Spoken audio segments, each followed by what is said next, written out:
It's that time of year where students are off to college, so you want to make sure they're ready for anything, and Nurse Barb is here to help. Great to see you. Great to see you again. So, you know, when you're sending your child off to college, they haven't had to deal with this in a long time, right? Right. And what you want to do is pack an emergency kit and do fill out these forms for them.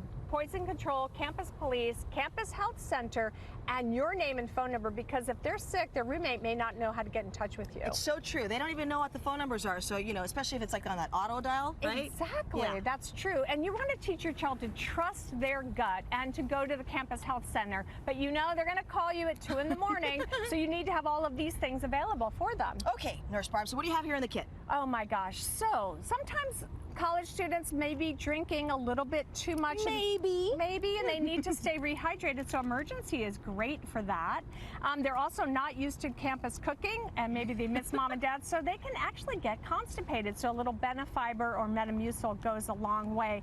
Speaking of stomach upset, if their stomachs get upset, a little Pepto-to-go, you can put this in your purse or your pocket. It's really great. Yeah. Awesome. Okay, what else do we have here? Well, you know what? They're going to be exposed to different things. So allergy medication is really important. And if they get a cold or a flu, they can use Zicam, right? That's a little bit of zinc that helps prevent it. But have daytime and nighttime cold remedies available. Cough syrup and cough lozenges, really not for your kid, but for their roommate who's coughing and keeping them up all night. They're exposed to so many different people and germs, so they want to make sure they're totally ready for that. They want to be ready for everything, right? Including a roommate that snores. So I love these wax earplugs. I don't go for the foam ones. The wax ones really work well. Hopefully they'll hear their own alarm so they won't miss class in the morning. Yeah. Okay. And you have an important tip about acetaminophen and Tylenol too. I'm sorry, Tylenol and then ibuprofen? That's right. So with acetaminophen, which is Tylenol, never take more than 8 in a day because it can cause liver damage. Don't take it if you've had any alcohol. And make sure you read the labels of other medications, because like these colds and flus medications, they have Tylenol in them already. You don't want to take too much.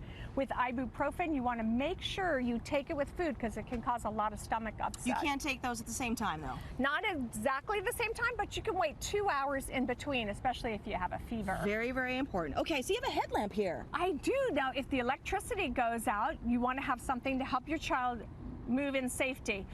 And talking about safety, let's talk about safe sex. Of course, your child is not going to have sex before they're 35 and paying taxes, right?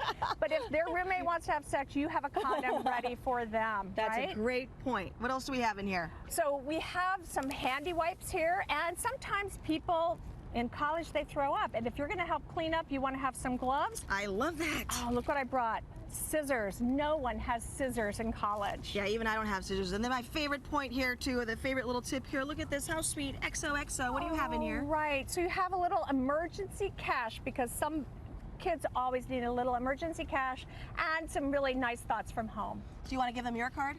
Oh, sure. Nurse Barb, great tips for college students. Thank you so much. Oh, it was such a pleasure. Thanks, Malou.